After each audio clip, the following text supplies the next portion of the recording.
Grace period marah itu matahari terbenam.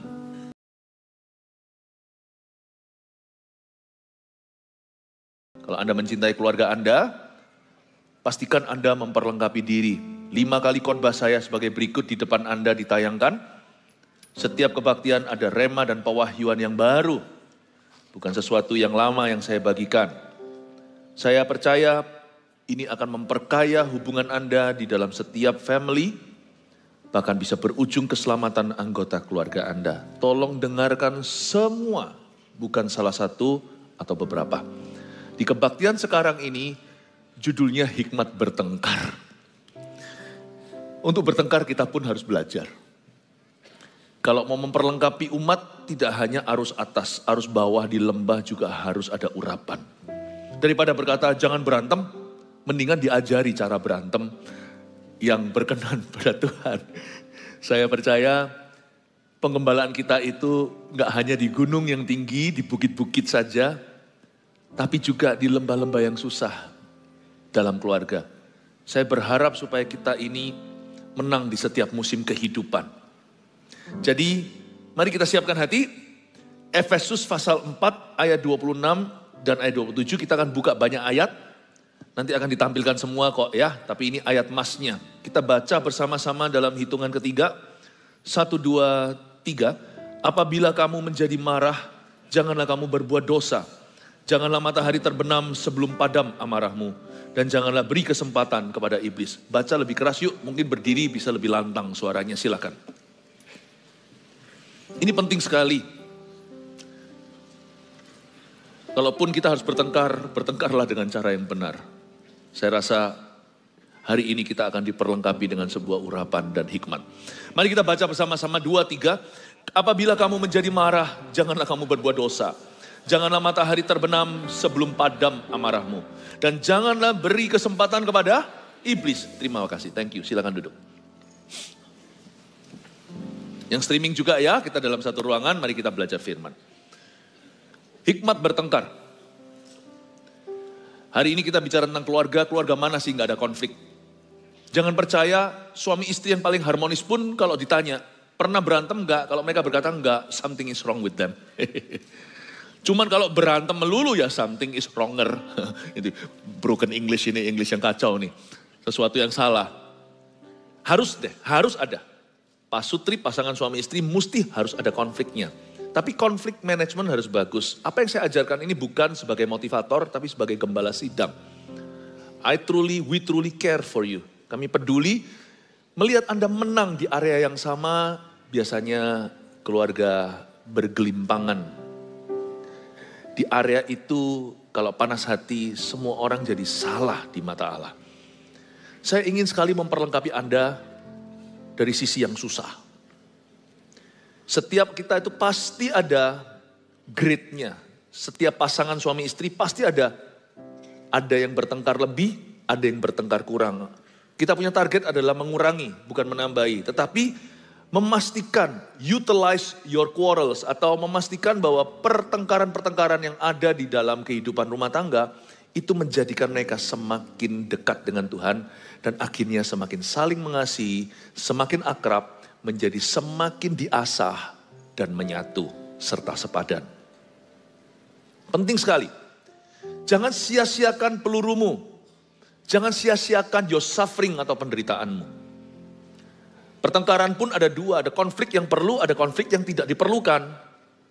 Tapi apa yang saya sampaikan ini juga akan relevan kepada bujangan. Karena biasanya kalau sudah musim honeymoon is over, di situ kita harus secara realistis menerima perbedaan. Apa yang saya sampaikan ini sekalipun dalam konteks family, tapi sebenarnya ini bisa diterapkan dalam setiap kondisi kehidupan. Konflik itu harus ditanggulangi. Tidak boleh gini loh ya, kayak share whatever will be. Kita lihat nantilah, wait and see. Tidak bisa. Kalau kita memperlengkapi diri kita untuk victory, untuk kemenangan, kita juga harus memperlengkapi diri kita untuk kegaduhan. Harus. Biasanya justru bocor rohani, bocor iman, bocor urapan itu di sana. Di gunung kita tahu bagaimana menikmati. tapi di lembah biasanya kita akan kebingungan dan kacau sekali. So I think ini firman dibutuhkan oleh yang menikah maupun bujangan. Dan bukan hanya pasangan-pasangan yang sering berantem atau tukaran, tapi pasangan yang harmonis pun perlu tahu ini. Saya yakin ini adalah firman yang Tuhan kehendaki untuk kita ketahui. Coba sekarang saya bahas ayat emas. Efesus 4 ayat 26 sekali lagi, apabila kamu menjadi marah. Saya sukanya Alkitab itu sangat realistis. If you are angry. Kata if itu gak harus terjadi. Tapi kalau terjadi, you harus ready. Apabila kamu menjadi marah-marah itu emosi. Setiap kita itu punya urat amarah itu ada. Setiap kita itu bisa ngamuk. Gak ada orang yang panjang sabar seperti Tuhan. Yang ada hanyalah orang yang lebih sabar dari orang tertentu. Musa itu disebut sebagai orang yang sangat rendah hati, lembut hatinya, dan panjang sabar pula. Tapi lihat, dia gak masuk Kanaan gara-gara dia ngamuk, emosi di depan umat, pukul tuh batu karang, sehingga keluar airnya, mujizat terjadi, tapi Tuhan tidak berkenan. Ketika dia marah dan emosi, dia lepas kendali. Dia bukan hanya mempermalukan diri dan melukai, tapi dia juga tidak memuliakan Allah when he is angry. You may be angry, silakan, monggo kalau perlu. Apabila kamu menjadi marah, pesan Tuhan lewat Paulus, lewat surat ini adalah janganlah kamu berbuat dosa. Marah itu fakta. Tapi apa yang kau lakukan dengan amarahmu, itu respon hati dan itu pilihan. Karena kita gak ada yang kesurupan. Jadi sebenarnya kita itu harus punya strategi untuk menghadapi itu. Karena seringkali apa yang kita bangun begitu susah, bisa bocor sehari waktu kita emosi. Berapa banyak orang waktu ngamuk nih misalnya itu, lalu habis itu dia mau balas pasangannya, lalu dia keluar sana jatuh dalam dosa seks. Mestinya pertengkaran di antara mereka itu tidak seserius sampai itu, tetapi perbuatannya lebih serius daripada apa yang membuat mereka berantem awal mulanya. Manusia itu bisa gelap mata dan melakukan sesuatu yang dia akan sorry forever nanti, selama-lamanya. Waktu dia marah, kalau dia tidak punya strategi, tidak punya perlengkapan rohani, dia akan jatuh ke lubang yang lebih besar. Berapa banyak orang ketika marah dia mengucapkan suatu kata-kata yang tidak bisa kembali lagi dan itu akan teringat dan terngiang-ngiang selama-lamanya dalam keluarganya. Ada pula seorang ayah marah tiba-tiba pukul istrinya. Puji Tuhan kalau kalau keluarga Anda semarah-marah apa tidak ada kekerasan fisik, tidak ada yang namanya kekerasan dalam rumah tangga, praise the Lord. Tapi kalau Anda tanya apakah orang yang emosi seperti itu, dia memangnya berencana semula untuk pukul pasangannya? Tidak, dia terbawa arus. Berapa banyak orang ketika emosi, dia sudah bagus, reputasinya itu sudah bersih. Dia marah di depan orang, orang gak bisa lupa selama-lamanya, anjloklah harga. Langsung dia turun mesin begitu aja di mata semua orang-orang yang mengaguminya. You see, it takes only one angry fit. Cuman perlu sekali aja kita lepas kendali, that's it. Musa cuma sekali aja. Sudah. Everything is history. Lalu misalnya kita nggak jaga, nggak punya pengendalian yang bagus, tapi kita terbawa dalam situasi dan kita nggak keluar dari situ. Padahal secara seksualita aja ada contohnya seperti si Yusuf waktu diganggu atau digoda oleh si istri Potifar, dia lari karena dia tahu dia bisa jatuh. Sebenarnya nafsu birahi yang sama itu yang membuat orang itu bisa jatuh dalam dosa seks. Itu nafsu yang sama yang bisa membuat seseorang itu angry dan emosi. Makanya Tuhan berkata dalam firman-Nya, berkali-kali sini sana berkata, tinggalkan panas hatimu sebab itu tidak mengerjakan kebenaran. Kemarahan manusia tidak memajukan apa-apa. It's the same force, kedagingan namanya. Dan dibutuhkan sekali aja kita berbuat bodoh. Meskipun tetap dalam Tuhan ada pengampunan dan segala sesuatu tetap bisa reversible, Tuhan bisa putar balikan, tetapi ada harga yang dibayar. Ketika kita tidak marah dengan benar, maka misalnya orang tua pukul anaknya, tampar dengan keras, padahal anak itu masih kecil. Saya pernah lihat itu di tempat umum soalnya. Tapi bukan di Indonesia, waktu saya lagi berlibur atau pergi mana dengan keluarga. Itu ada yang marah sekali dipukul pukulannya bang. Oh, saya berkata, Tuhan, saya gak bisa berbuat apa-apa, itu anak lu. Tapi saya yakin lah. Selama anak itu tidak dibuang oleh papa mamanya, berarti papa mamanya masih cinta. Itu mamanya yang pukul atau papanya pasti menyesal. You don't want to do something, kalau Anda tidak mau melakukan sesuatu yang Anda akan regret atau menyesali nanti.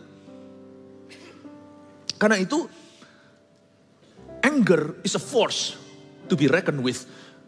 Kemarahan atau amarah, murka manusia, itu adalah sesuatu tenaga yang harus Anda kendalikan. Kalau tidak, dia akan mengendalikanmu. Dia akan mengendalikanmu. Karena itu di sini Paulus memberikan saran, apabila kamu menjadi marah, janganlah kamu berbuat dosa. Ingatlah bahwa kamu tidak kesurupan. Lain cerita kalau sana perlu kelepasan, tapi ini bicara kepada umat Tuhan. Kalau kamu marah, jangan kamu berbuat dosa. Paulus belum memberitahu solusinya, dia hanya berkata, pilihlah respon hati. Ingatlah setiap kali you are angry, setiap kali Anda murka, selalu ingatkan diri sendiri bahwa Anda selalu punya pilihan. Melakukan ini atau sesuatu yang lebih baik untuk meresponi amarahmu. Selalu punya pilihan. Kuncinya nanti saya kasih di poin 1, saya kasih bocoran dulu, beli waktu. Jangan dikeluarkan dulu poinnya tapi. Kuncinya di sini. Kita punya pilihan lebih banyak kalau kita bisa pause atau hentikan waktu sementara. Tapi pilihan kita menjadi sedikit dan kita terdesak harus mengambil keputusan dan gak bisa mikir jernih. Jadi otomatis nafsu yang menguasai, lalu kita emosi, biasanya kita akan sorry nanti. Kuncinya itu di buying time, beli waktu. Beli waktu, katakan pada diri sendiri, beli waktu. Ya, waktu bisa dibeli, bisa. Tahan. Jangan berbuat sesuatu. Yang pasti waktu Anda marah, jangan buat keputusan. Ini kesalahan paling fatal. Baik itu dalam pekerjaan, mau invest lah, mau keputusan apapun juga. Dalam hubungan, dalam keluarga. Pokoknya kalau ngamuk ya, don't decide. Di sini banyak kebocorannya. Atau alias kecolongannya. Jangan tercuri. Kemuliaan Allah bisa tercuri daripadamu. Kita memang tidak boleh mencuri kemuliaan. Tapi kemuliaan yang Tuhan berikan dalam hidupmu itu bisa dicuri setan. Apa yang menjadi hakmu bisa melayang. Beli waktu. Selalu ingatkan dirimu. Waktu kamu menjadi marah, janganlah kamu berbuat dosa. Ingatlah bahwa engkau selalu punya pilihan. Selalu punya pilihan. Bahkan kalau kita beli barang pun, saya nggak suka kalau diginikan. Loh sekarang, zaman dahulu ya, sekarang mungkin sudah tidak musimnya lagi waktu saya pergi kemana gitu. Lalu habis itu ada orang di jalanan berkata ngasih saya, ini ayo. Anda sekarang juga kalau Anda beli ini sekarang, Anda nanti dapat benefitnya ini. Saya bilang kalau Anda desak saya, bukan berarti saya itu orang yang tidak bisa ngambil keputusan. Dalam banyak hal, kami mengambil keputusan itu tak-tak. Tapi kalau sesuatu yang saya masih belum bisa menguasai dan mengerti materi, Anda suruh saya memutuskan sekarang, kalau enggak saya akan hilang benefit, ya udah bye-bye.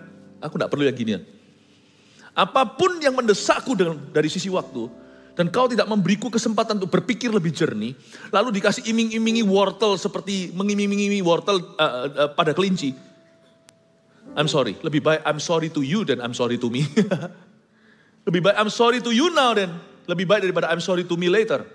Lebih baik saya sekarang ngomong sama Anda, maaf ya, daripada nanti saya perlu memaafkan diri saya. Karena saya membuat keputusan yang gegabah. Beli waktu, katakan beli waktu. Saya penting ajarkan ini karena sebagai gembala ada sebuah pembapaan kerohanian yang harus dijalankan dalam gereja.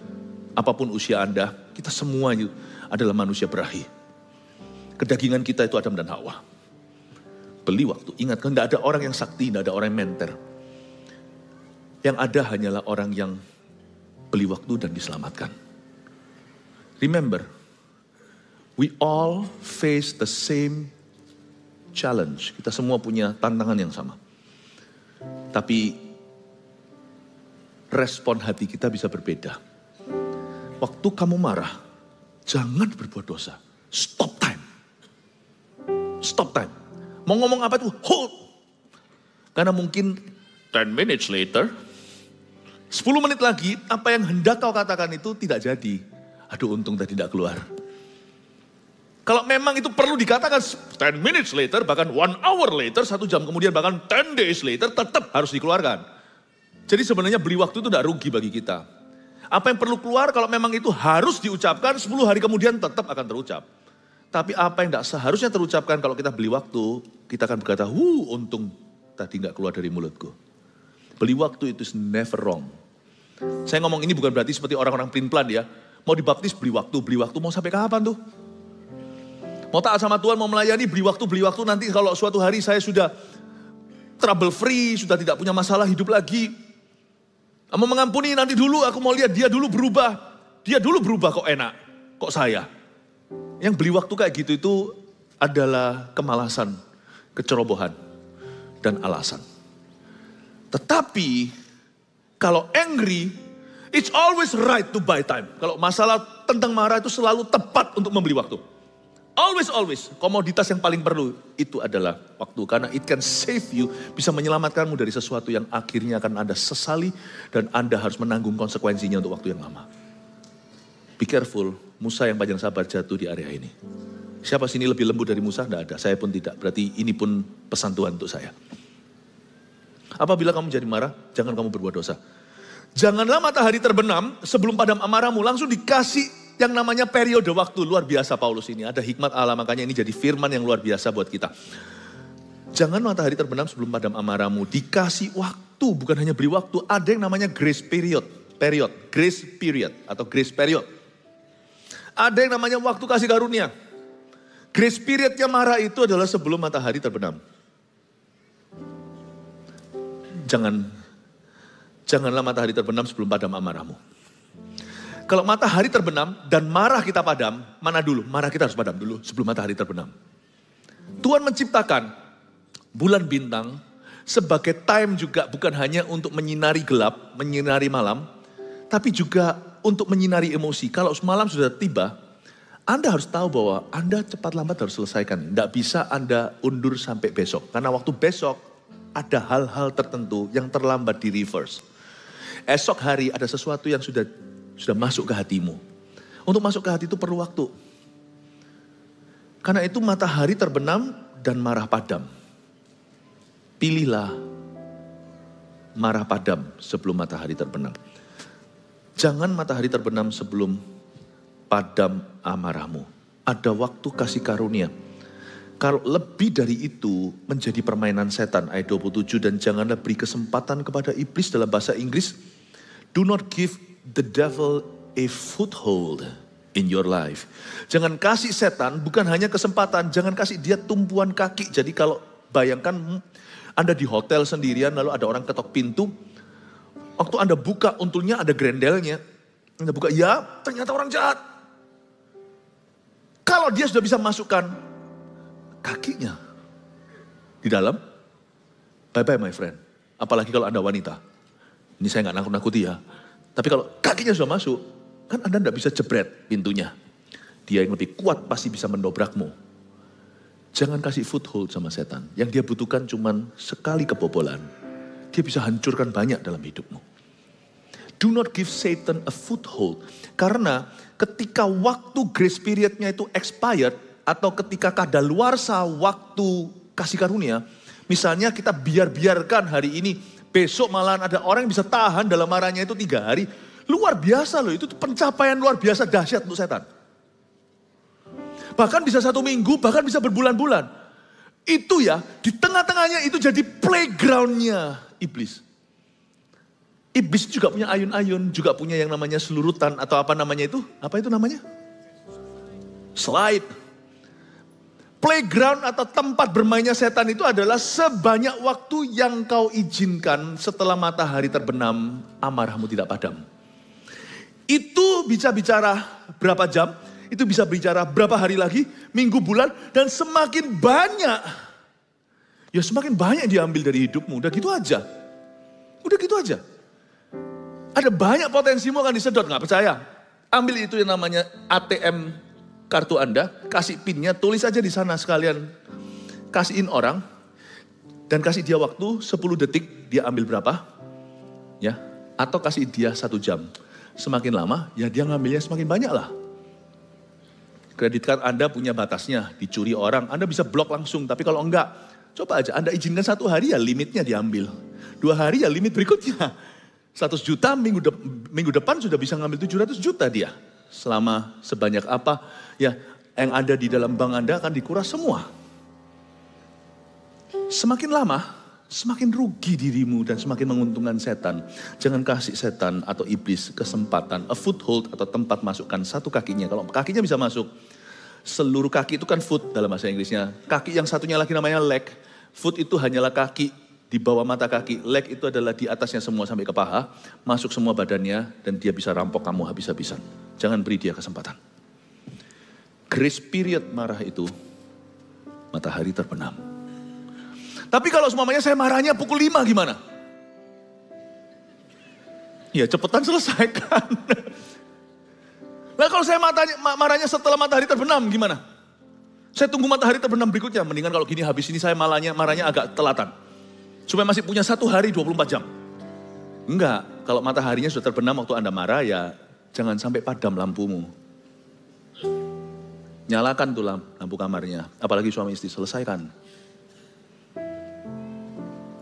Intinya jangan dibawa tidur marahmu.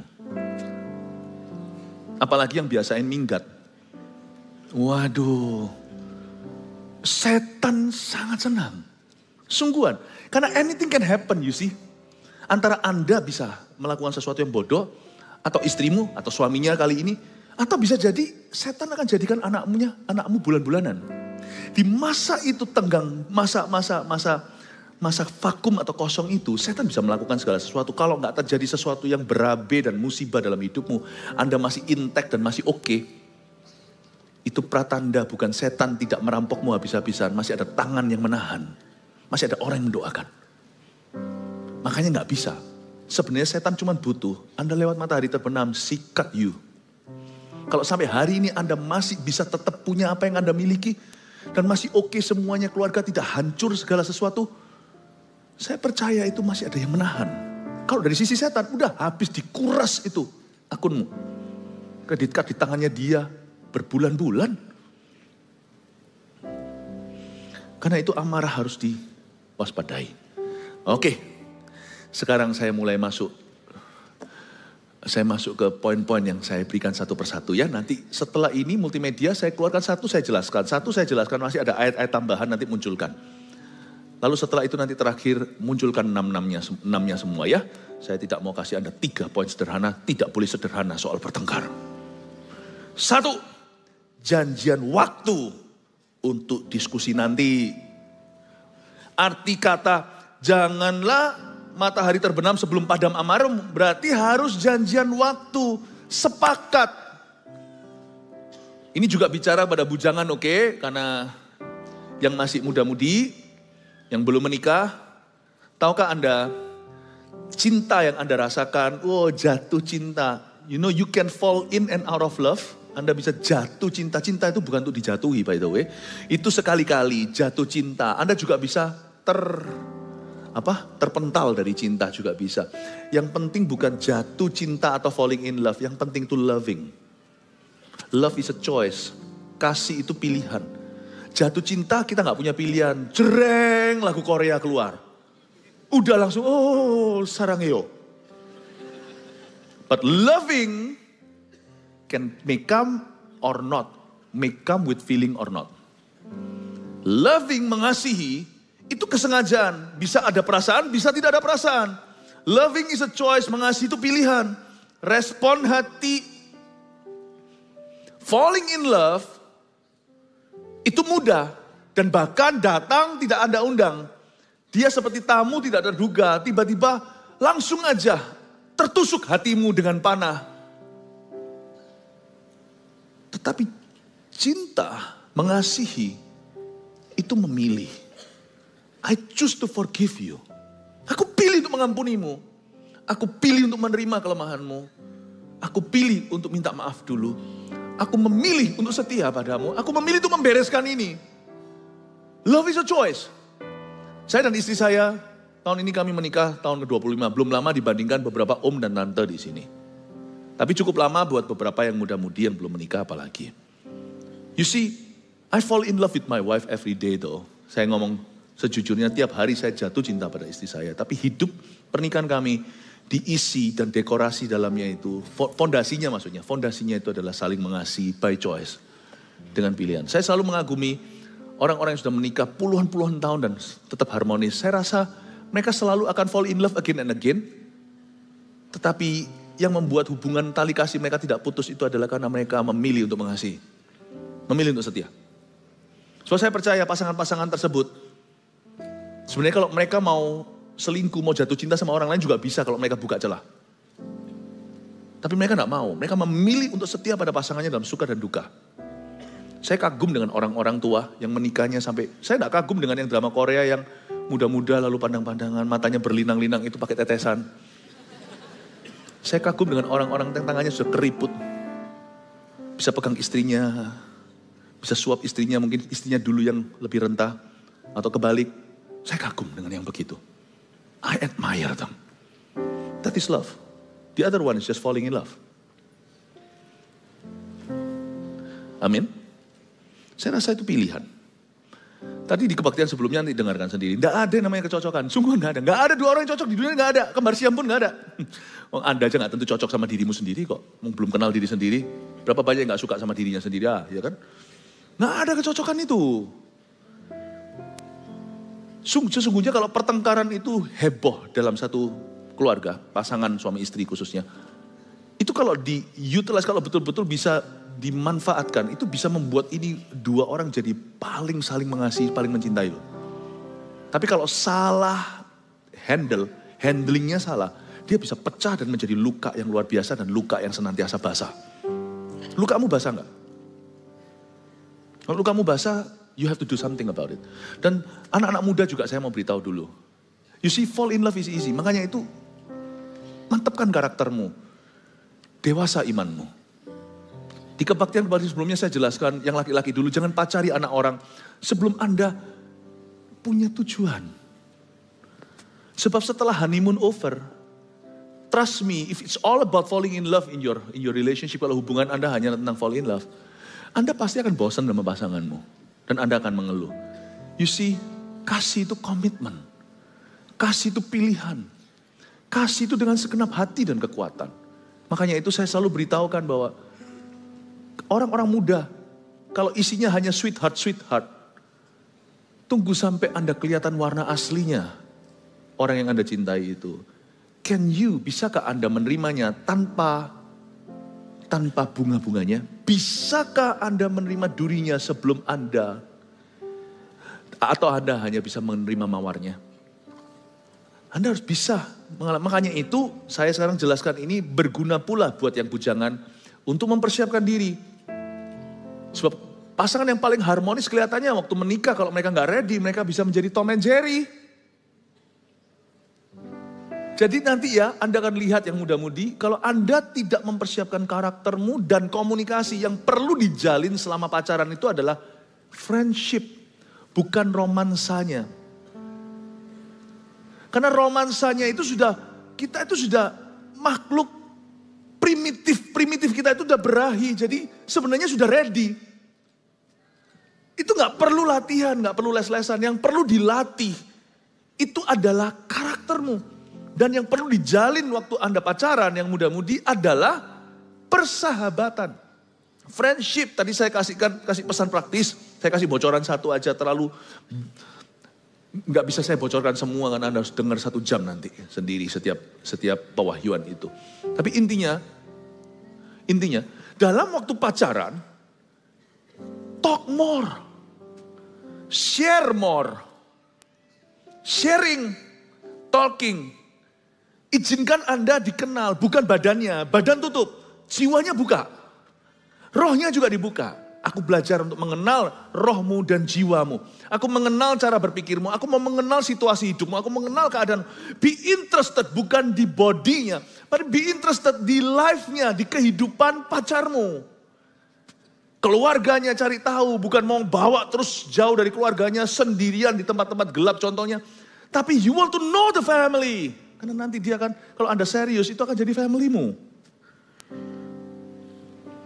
Itu itu yang persahabatannya, friendship-nya dibangun dulu. Ya. Sehingga nanti kalau Anda sudah kenal, segala tantangan, goncangan dalam rumah tanggamu, jikalau nanti jadi loh ya, sampai holy matrimony atau sampai pernikahan kudus, itu gak akan menggoyahkan. Keluarga Anda sudah diset untuk menjadi keluarga yang bahagia. Ini banyak muda-mudi tidak persiapkan ke sana. Mereka hanya pikirannya ke honeymoon-nya. Pikirkan ke honeymoon-nya. Atau sorry ya, ngomong apa adanya ya. Kalau muda-mudi tidak takut akan Allah, pikirkan hanya ke seksnya. Anda kan kaget ya. Nanti ya, kalau pernikahan mereka gak beres, seks juga bukan jadi berkat loh dalam pernikahan itu. Karena bedanya manusia dan anjing adalah anjing kalau musim kawin tidak peduli dia siapa. Manusia tidak gitu, tidak bisa gitu, apalagi perempuan. Anda jangan, yang muda-mudi jangan kira kalau tidak bangun hubungannya nanti, itunya akan heboh, itunya akan gimana, gitulah. Saya tidak mau ngomong terlalu gimana. It's in your head. It's fantasy. Fantasi. Kalau sampai hubunganmu trouble pula your sexual life nanti. Dan itu nanti akan menjadi lingkaran setan. Dan sexual life-nya trouble, hubungannya juga, hidupnya juga trouble. Karena seks dalam pernikahan adalah komunikasi. Seks dalam pernikahan adalah persetubuhan bukan hanya tubuh tapi menyatu. Seks dalam pernikahan itu kasih. Seks di dalam pernikahan itu juga adalah spiritual weapon. Suami istri yang dekat dan juga intim dalam hidupnya. Dan juga menjaga kehidupan seksualitanya. Tidak mudah jatuh dalam dosa. Jadi akhirnya jadi kutukan. Jadi lingkaran setan. Mana dulu ayam dan telur. Mendingan itu dalam ciptaan saya tahu ayam dulu Tuhan tidak ciptakan telur, Tuhan ciptakan hewan. Tetapi kalau sudah lingkaran setan Anda tidak bisa menunjuk lagi. Ini kehidupan seksnya yang bermasalah. Atau kehidupannya yang hubungannya yang bermasalah. Dua-dua. Karena hubungannya bermasalah, kehidupan seksnya bermasalah. Karena kehidupan seksnya bermasalah, hubungannya juga akan semakin bermasalah. Paham maksud saya? Sabar ya yang sudah menikah, saya ngomong dulu dengan your young people, orang-orang muda kita. Ya. Tapi sekarang pada orang-orang yang sudah menikah, apa yang saya sampaikan hari ini penting sekali untuk kita perhatikan. Karena ini berarti kebahagiaanmu, ini berarti keharmonisan, ini berarti Mazmur 133, berkat akan kusuruh ke situ, kuperintahkan kehidupan ke sana. Persatuan. Alright. Yang pertama dulu, janjian waktu untuk diskusi nanti. Buka dulu ayatnya. Oh, sebelum buka ayatnya. Buka ayatnya aja. Matius 18 ayat 15 sampai 16. Munculkan aja, gak usah dibuka. Matius 18 ayat 15-16 bunyinya. Apabila saudaramu berbuat dosa, tegurlah dia di bawah 4 mata. Jika ia mendengarkan nasihatmu, engkau telah mendapatnya kembali. Jika ia tidak mendengarkan kau, baru setelah itu bawalah seorang atau 2 orang lagi. Supaya atas keterangan 2 atau 3 orang saksi, perkara itu tidak disangsikan. Dari ayat yang kita baca, Matius 18, 15, dan 16.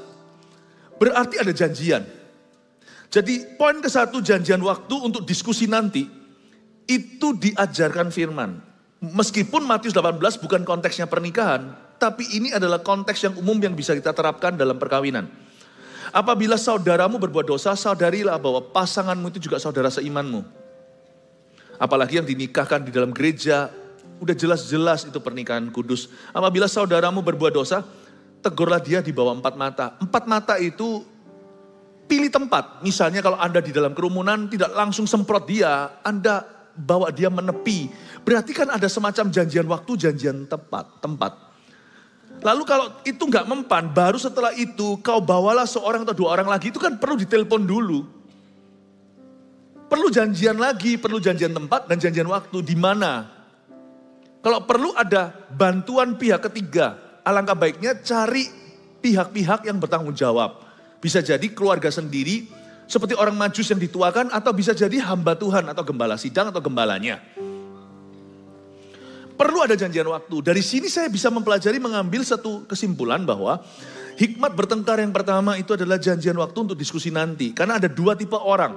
Dan biasanya lucunya Tuhan izinkan dalam pernikahan itu selalu ada 2 tipe yang berbeda.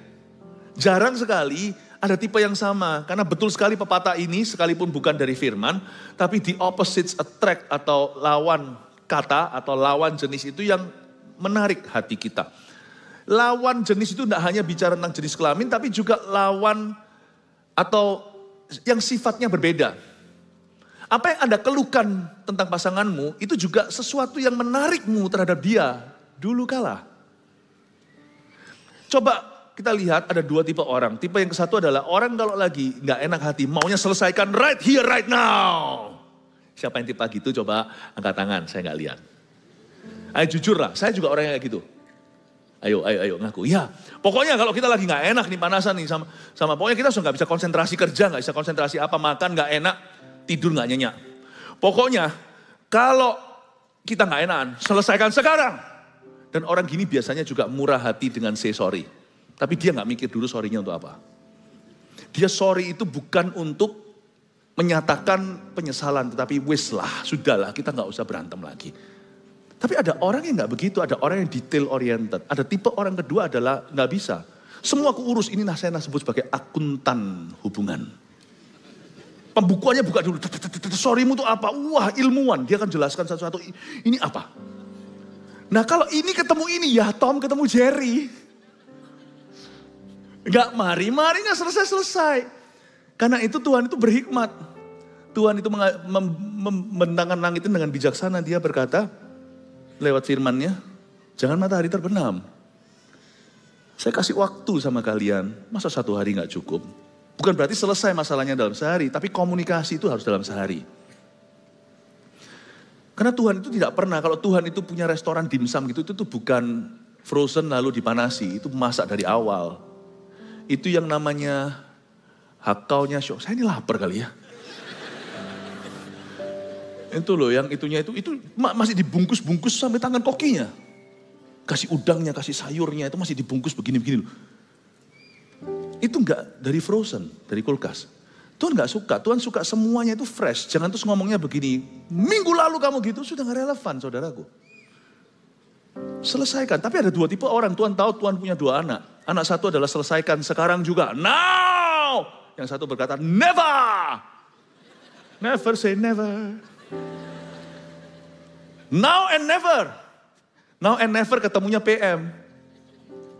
Bukan Pakuwon Mall. Ya itu juga ketemu di gereja. PM itu artinya PM. In the evening. Buat janjian waktu Gi. Yang Tom and Jerry di sini kalau memang ada begitu. Gimana kalau janjiannya pukul 6? Suka gak suka yang never gak mau. Karena too early, terlalu dini. Berantem tadi jam 9. Tapi yang now merasa kok lama. Aku hidup jadi gak enak nih. Kerja gak konsentrasi. Yang satu belajar untuk sabar. Yang satu belajar untuk lebih lekas, tidak mengulur-ngulur lagi. Sama-sama ketemu pukul 6 sebelum dinner. Selesaikan dulu pukul 7 makan, sudah tidak dengan muka yang kecut, cemberut.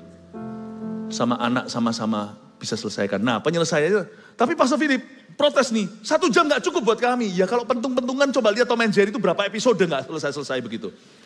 Makanya nanti ada poin-poin berikutnya. Apa yang kau cari dalam pertengkaran? Itu penting. Ya, nomor 2. Cari Tuhan dulu dan tenangkan hati. Ambil waktu. Yang suka ulur, Anda kan tergesa-gesa. Pukul 6 atau pukul 5. Wah, Anda harus berdoa. Yang merasa, aduh kok dimundur sih? Aku maunya selesai saat ini. Belajar sabar, masuk hadirat Allah dulu. Daripada nanti komplikasi. Lekas-lekas diangkat kankernya, tangannya tidak siap, pakai salah toolnya, lalu habis itu bocor, malah tersebar di mana-mana stadium 1 jadi stadium 3. Anda kan mau selesaikan masalah, PM atau malam nanti, kan bukan memperbesar masalah. Kalau sama-sama fokusnya bukan untuk menang-menangan, tapi untuk cari solusi bersama, lain loh. Kalau fokusnya adalah menang-menangan, ngapain menikah? Ngapain menikah? Bukannya dulu demi menikah siap ngalah. Daripada aku bujangan seperti ini ngenes terus. Aku siap tapi sekali menikah gak happy. Sekarang aku ingin jadi menoleh ke belakang. I'm longing for yesterday. Apa sih yang mau? Jadi single tidak bahagia. Kurang sesuatu. Setelah menikah gak bahagia. Ingin ngurangi sesuatu. Maunya apa? Manusia yang suka ngulur-ngulur tanggung jawab ya begitu. Makanya itu harus kita tahu apa yang kita cari saat kita bertengkar. Ini bisa diterapkan juga bukan hanya dengan pasangan. Sekali lagi saya ingatkan kepada seluruh anggota keluarga. Tapi saya juga mau melengkapi pernikahan-pernikahan. Toh di sini yang bujangan cepat lambat juga mau menikah kan? Jadi Anda bisa catat hari ini. Kalau saya, gereja hanya mempersiapkan Anda sampai holy matrimony, sampai honeymoon stage. Nanti kita akan menuai masalah. Tapi kalau kita menggembalakan Anda sampai di lembah, nanti Anda bisa keluar sendiri dari masalah. Amin Bapak Ibu Saudara. Apabila ini ayat ini sudah dapat ya, sudah yang namanya cari Tuhan dulu dan tenangkan hati.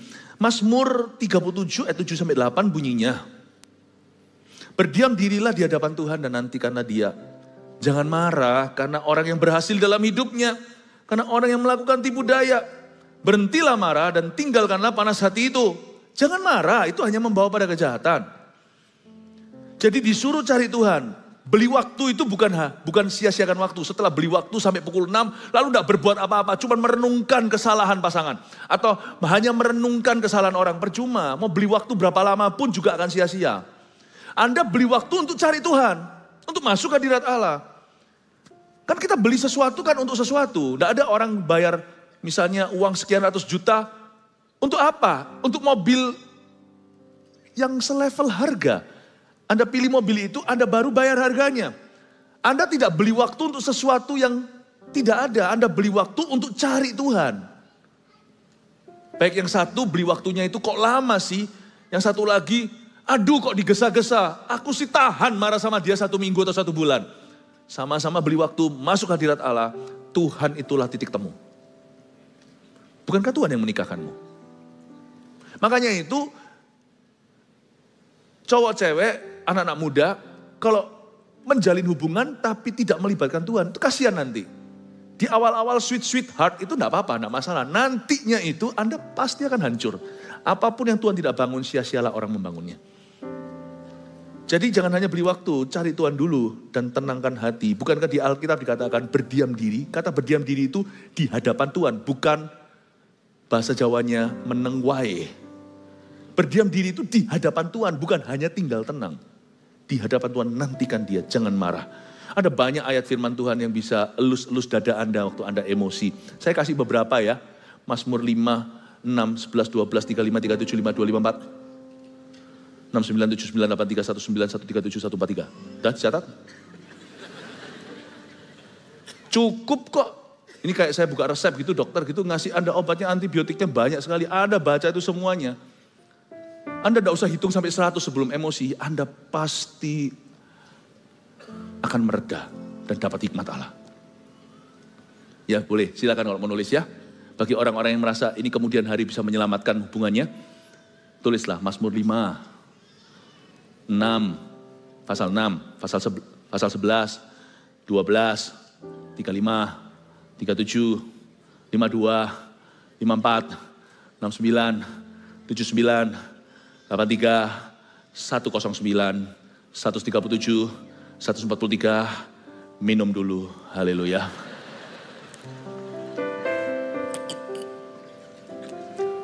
Haleluya. God is so good. Mazmur penuh dengan konten untuk orang emosi. Baca ini ulang-ulang, reda-reda. Tapi sama-sama janjian.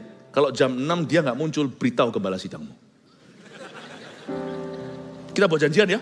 Ayo janjian sama saya. Kita 3 sisi. Suami istri. Pokoknya sebelum makan malam. Selesaikan komunikasi. Bisa? Amin. Kalau enggak, beritahu Pastor Dio. 3. Turunkan ekspektasi dan pilih kata-kata. Dalam hadirat Allah, kita jadi bisa melihat lebih jelas. Turunkan ekspektasilah. Tuntut pasangan untuk berubah itu percuma. Dan pilih kata-kata. Ada banyak pilihan kata-kata. Kata-kata itu seperti restoran. Selalu ada yang lebih bagus. Selalu ada yang lebih enak. Makanannya sama. Tapi beda rasa. Saya pergi ke luar kota, luar provinsi, bukan di Jawa Timur. Nggak tahu saya mikir apa, saya pesen rawon. Jawa Timur lah jagoannya rawon. Saya makan itu, ini rawon nggak kayak rawon. Rawon kayak pasta. saya menyesal. Ya, saya harusnya tahu rawon paling enak itu di mana. Anda juga harus tahu kata-kata yang lebih enak didengar itu yang mana. Kalau tujuan Anda bukan menang-menangan, tapi untuk mendatangkan damai sejahtera atas keluarga, kompromi kalau itu bukan soal kebenaran dan prinsip-prinsip firman, kalau itu kompromi hanyalah bicara tentang siapa dulu yang perlu ngalah, bukan sesuatu yang prinsip-prinsip banget malahan. Saya rasa kalau Anda fokus objektif goalnya adalah damai sejahtera, kompromi seperti ini perlu dilakukan sih. Tentunya kalau kita kompromi demi menyenangkan pasangan yang menyembah berhala, kita turut menyembah berhala, nah itu salah, itu dosa. Jangan kau harapkan Tuhan akan ada di tengah-tengah rumah tangga Anda. Tapi kalau di komprominya hanyalah, bukan sesuatu yang gimana, sesuatu yang sifatnya fana itu bukan dosa, fana itu sesuatu yang gamon lah, cuman gitu aja, itu bisa datang bisa enggak. Misalnya seperti uang, seperti apa, kalau sesuatu yang enggak prinsip banget, toh Anda bukan di level kebutuhan, hanya di level keinginan dan sebagainya. Ya, kompromi-kompromi itu mungkin perlu diizinkan ya. Kalau objektifnya adalah kebahagiaan. Turunkan ekspektasimu. Yang membuat marah kita itu menggebu-gebu adalah karena ekspektasi kita berlebih-lebih atas orang lain. Turunkan ekspektasi Anda. Jangan sampai anjlok. Turun mesin banting harga sampai gak ada ekspektasi apa-apa. Ya enggak. Tapi turunkan sebagian itu nanti akan ada solusi bersama. Kalau Anda turunkan ekspektasinya, itu biasanya lebih kelihatan jalan. Tadinya kelihatan jalan buntu, jadi jalan tol. Karena ekspektasinya menurun, maka levelnya tidak di sana. Dulu yang kita lihat apa ini, sekarang menjadi jalan besar. Turunkan ekspektasimu dan pilih kata-katamu. 4. Lihat gambar besarnya dan temukan solusi bersama. Jangan perhatikan petty cash-nya. You aim for the big goal. Lihat gambar besarnya. Lalu temukan solusi bersama atau demi menemukan solusinya. Kidung Agung pasal 2 ayat 15 bunyinya, tangkaplah bagi kami rubah-rubah itu. Rubah-rubah yang kecil yang merusak kebun-kebun anggur kami yang sedang berbunga. Dulu waktu kita masih kanak-kanak rohani, segala sesuatu kita permasalahkan. Tapi kedewasaan rohani seseorang kan kelihatan dari apa yang dia tidak permasalahkan. Misalnya bukan dalam konteks pernikahan. Ada orang itu bisa tersinggung loh. Misalnya kalau kita masuk ke dalam gereja tidak disambut oleh seseorang atau oleh pendetanya. Tapi kalau kita dewasa, kita tahu kita datang ke gereja untuk apa. Kita datang untuk melayani, bukan untuk dilayani. Saya rasa itu tidak jadi masalah. No problemo, tidak menjadi persoalan. You see, ada orang-orang yang mempermasalahkan hal-hal tertentu yang orang-orang lain dalam konteks yang sama tidak mempermasalahkannya. Kasih menutupi segala sesuatu. Bukan berarti semuanya. Ada hal-hal tertentu yang kasih pun tidak bisa tutupi. Saya tidak bisa tutup sebelah mata kalau Anda menyembah berhala, kalau Anda melakukan perzinahan, kalau Anda salah. Sorry ya, kasih tidak menutupi semuanya. Tapi kasih menutupi banyak sekali kekurangan orang lain. Lihat gambar besarnya. Ingatlah bahwa yang utama itu adalah kepentingan bersama dan keluarga. Jadi bersedialah untuk berkorban. Tidak ada hubungan itu yang bisa langgeng kalau tidak ada sacrificial spirit. Tidak ada roh yang mau berkorban. Tapi aku dikorbankan terus, ya enggak kok. Terus terang kalau mikir ya kadang-kadang mungkin ya. Saya kalau sama pasangan, sama istri saya, dalam banyak hal-hal kecil gitu ya. Kecil, padahal itu hal besar. Saya itu enggak apa-apa. Sebab saya itu kasihan. Sebagai laki-laki, perempuan itu meninggalkan hidupnya. Segala dunianya laki-laki itu menjadi dunianya. Paham maksud saya? Kalau istri saya ngalah yang besar sama saya, hidupnya itu jadi dissolve, jadi seperti larut dalam hidupku. Everything sekarang saya. Coba bayangkan kalau perkara-perkara kecil, padahal yang gak kecil juga. Saya bisa, it's okay. Gak menjadi masalah. Siapa menang, siapa kalah, kita saling melengkapi. Jadi saya minta di dalam nama Yesus kepada para suami-suami di sini. Ngalalah sama istrimu. Istrimu tuh larut loh. Larut di hidupmu. Sudah satu ngalahnya dia itu worthy. Layak untuk mendapat ngalahmu 100 kali per hari. Ya gini, istri-istri enggak usah sikut suaminya. Dia ngerti sendiri kok. Dia enggak tuli. Ya. Suami juga enggak usah melirik ke istrinya. Kamu enggak larut sih. Kebaktian kedua tadi saya sikat suami. Kebaktian ketiga barusan saya sikat istri. Istri-istri. Semua dapat gilirannya. Dipakukan di kayu salib di sini. Hikmat bertengkar. Lihat gambar besar. Look at the big picture. What do you want? Look at the big picture. Coba sekali-kali saya kepingin interview Tom and Jerry. Lu orang tuh cari apa sih pentung-pentungan? Ujungnya tuh apa? Nggak jelas. Cheese, keju, nggak ada keju. Nanti ada yang, anjing yang satu tuh loh. Yang selalu jadi penengah mereka tapi juga membuat jadi semakin rusuh.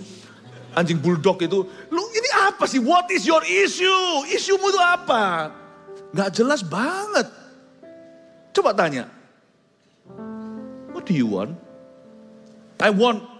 Aku mau keadilan. Tadi saya ngomong tentang mertua. Kebaktian sebelum ini. Kenapa masalah tidak bisa bersatu suami istri, apalagi di awal-awal pernikahan, pembentukan pernikahan mereka, tak beritahu. Karena terlalu banyak bayang-bayang papa mama di dalamnya. Meskipun papa mamanya mungkin tidak tahu, tidak peka. Papa mamanya juga nggak ngerti gitu. Terlalu banyak perasaan aku harus memberi keadilan untuk orang tuaku. Yang satunya itu orang tuamu, itu papamu, itu bukan papaku, papamu, papaku, mama. Ya, jadi sebenarnya what is your issue? Keadilan? Is that God's will? Apakah itu kehendak Allah? Bukankah justru seharusnya Anda bangun rumah tangga Anda itu yang masih baru? Don't worry about your mom and dad. Jangan khawatir, mereka udah menikah lebih lama dari Anda. Jangan takut, dan jangan khawatir gitu loh. Anda tidak bisa lebih membahagiakan mereka kalau mereka udah bahagia. Kalau mereka tidak bahagia, dengan Anda menikah sekarang tidak akan membuat mereka bahagia. Mau Anda kasih sedunia sejagat raya, mau Anda naik ke bulan, turunkan bulan itu ke tangan mereka, tetap mereka tidak akan happy. Karena happy-nya mereka nggak ada hubungan dengan Anda. Sebelum Anda dilahirkan, mereka juga sudah ada happy. Anda tidak bisa buat happy. Tapi Anda bisa membuat mereka lebih sad, lebih sedih. Kalau nanti Anda juga gara-gara mereka tidak happy, Anda juga nggak happy. Jadi hancur nanti akhirnya bukan jadi savior atau jadi juru selamat. Anda akan jadi beban buat mereka. Mereka sendiri nggak bisa selesaikan masalahnya, harus menyelesaikan masalah Anda. Good luck. What do you want? Apa yang Anda mau dalam keluargamu?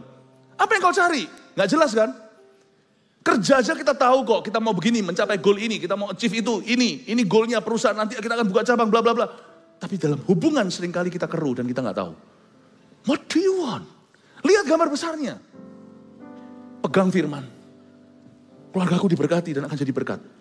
Semua pengorbanan itu tiada artinya. Harga yang kubayar, itu bahkan tidak ada setengah upahnya. Upah yang kamu dapatkan, mata terus tertuju ke upah. Dalam hal ini bukan serakah, upah di sini bukan materi loh. Materi juga bisa menjadi berkat Allah, tapi bukan itu. Oh Tuhan, love, joy, and peace shall belong to my children. Kasih, sukacita, damai sejahtera akan menjadi milik keluargaku dan anak cucuku. Amin. 2 poin lagi harus selesai. Kelima, bersedia untuk minta maaf dulu lalu saling mengampuni.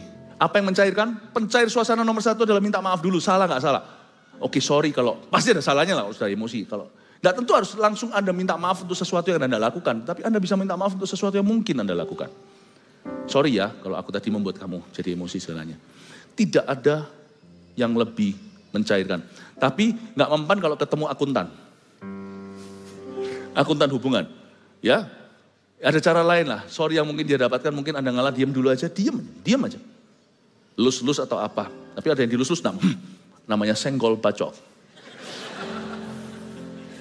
Tapi ada yang mau loh, ada yang keras-keras itu dilus itu juga mau. Tergantunglah bahasa tubuhnya beda-beda bahasa kasihnya. Tapi selalu prinsipnya ini, bersedia untuk minta maaf dulu, lalu harus saling mengampuni. Matius 18 ayat 21 dan 22 bunyinya.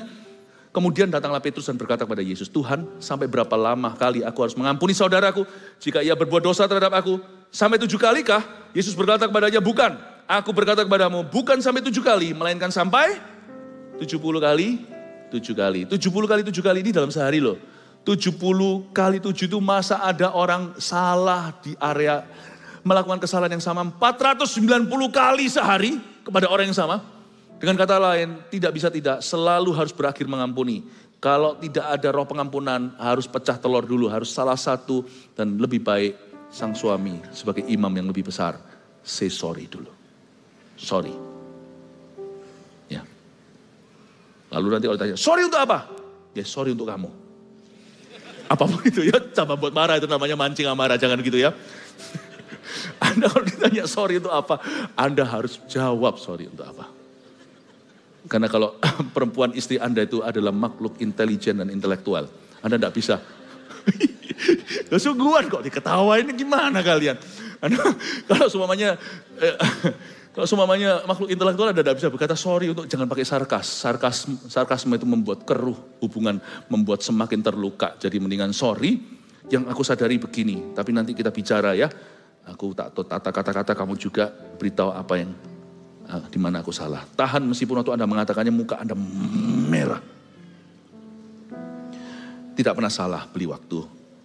Matius 18 ayat 32-35, raja itu menyuruh memanggil orang itu dan berkata kepadanya, hai hamba yang jahat, seluruh hutangmu telah kuhapuskan karena engkau memohonkannya kepadaku. Bukankah engkau pun harus mengasihani kawanmu seperti aku telah mengasihi engkau? Maka marahlah tuannya itu dan menyerahkannya kepada algojo sampai ia melunaskan seluruh hutangnya. Maka Bapakku yang di sorga akan berbuat demikian juga terhadap kamu apabila kamu masing-masing tidak mengampuni saudaramu dengan segenap hatimu. Ada pepatah bukan firman bahwa pernikahan yang langgeng itu adalah karena ada dua great forgivers, dua orang yang mudah mengampuni. Jadi Anda siap minta maaf, Anda juga harus siap memaafkan. Itu keping yang sama dibelah dari dua sisi dari keping yang sama. Tidak bisa Anda keduanya. Orang yang minta maaf juga harus siap untuk memaafkan. Orang yang memaafkan juga harus siap untuk minta maaf. Jangan hanya aku mengampuni, tapi tidak ada sorry dari mulutnya. Ada orang yang susah ngomong maaf. Gitu diketawain sama anak kecil, sungguhan. Tahu rasa ya kan? Ada orang kadang-kadang lakinya, kadang-kadang perempuannya yang susah say sorry. Kenapa sih susah say sorry? Are you that proud? Sesombong itukah Anda? Jangan-jangan dulu gak pernah minta maaf sama Tuhan sebagai orang berdosa waktu terima Tuhan. Jangan-jangan gak sah tuh keselamatan. Sebab orang yang diselamatkan tahu dia orang berdosa. Bahwa dia bisa buat salah. Jadi siapa yang bisa minta maaf harus ready untuk memaafkan. Siapa yang bisa memaafkan? You juga harus ready untuk minta say sorry. Selalu yang Tuhan kehendaki bukan isu masalah pertengkaran itu sendiri, tetapi roh pengampunan itu yang menyelesaikan. Nanti ya, ada banyak hal selesai sendiri, larut sendiri tanpa Anda harus bahas lebih lanjut. Itu mari. Karena nggak selesai itu bukan masalah apa, masalah hati. Ada pepatah dalam bahasa Inggris gini, the matter of the heart is the heart of the matter. Sebenarnya apa yang kau masalahkan di hatimu itu sebenarnya kadang-kadang ada, kadang-kadang nggak ada. Itu tergantung memang hati yang bermasalah akan mempermasalahkan semuanya. Coba lihat ya, waktu Anda jatuh cinta apa sebenarnya nggak ada masalah tuh. Tapi waktu Anda tidak, semua dipermasalahkan. Sebenarnya the heart of the matter is the matter of the heart. Perkara hati itu sebenarnya yang itu adalah hati yang memang suka berperkara. Terakhir, dengan ini saya selesai ya. 6. Akhiri dalam doa dan iman kepada Tuhan Yesus. Everything harus endingnya di kaki Tuhan. Cepat aja 1 Timotius 4 ayat 5. Sebab semuanya itu dikuduskan oleh firman Allah dan oleh doa. Harus doa atau kalau nggak bisa berdoa minta orang lain doakan. Tapi pastikan yang bertanggung jawab bukan yang menggosip pria. Semuanya itu dikuduskan oleh doa. Semua berakhir endingnya itu di kaki Yesus. Akhiri dalam doa dan iman pada Tuhan Yesus. Ajak dulu sebagai suami yang pegang tangan istri. Ayo mama kita doa. Mungkin juga suami istri tidak mengagumi atau apa, tapi nggak apa-apa. Doa itu pasti ada. Doa itu ada kuasa. Bukan soal Anda. Doa itu bukan kepada Anda. Anda tidak berdoa kepada istri Anda. Anda waktu doa itu kepada Tuhan. Tuhan pasti campur tangan. Meskipun saat detik itu juga mungkin ilfil, lagi nggak senang hati satu dengan yang lainnya. Tetapi waktu Anda berdoa ada kuasa, ada hadirat Allah. It's the presence of God that will solve your problems. Hadirat Allah yang menyelesaikan permasalahanmu. Ibrani pasal 11 ayat 6 terakhir. Tetapi tanpa iman tidak mungkin orang berkenan kepada Allah. Sebab barang siapa berpaling kepada Allah, ia harus percaya bahwa Allah ada. Dan bahwa Allah memberi upah kepada orang yang sungguh-sungguh mencari dia, ada upah orang berdoa. Saya jamin dan garansi bahwa ketika Anda emosi, 6 poin ini Anda akan lupakan semuanya.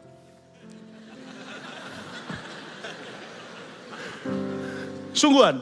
Jadi tolong munculkan, dijepret di handphone Anda. Dan diingat. Tapi kalau lupa, tolong ingat hanya poin 1. Anda akan ingat poin 2 sampai dan sisanya. In case of emergency, dalam kondisi darurat, jangan pakai lift ini. Turun lewat tangga darurat. Ketika Anda emosi, in case of emergency, waktu gawat darurat, please, tidak usah ingat 2 sampai 6. Ingat nomor 1 aja, janjian waktu, pause, beli waktu. Katakan beli waktu. Lalu kembali referensi khotbah saya hari ini, ingatlah 2 sampai 6, what to do. Saya janji Anda lupa 6-6-nya, tapi jangan lupakan nomor 1. Amin. Haleluya. Saya hampir aja terpancing berkata, silahkan selamat bertengkar. Jangan.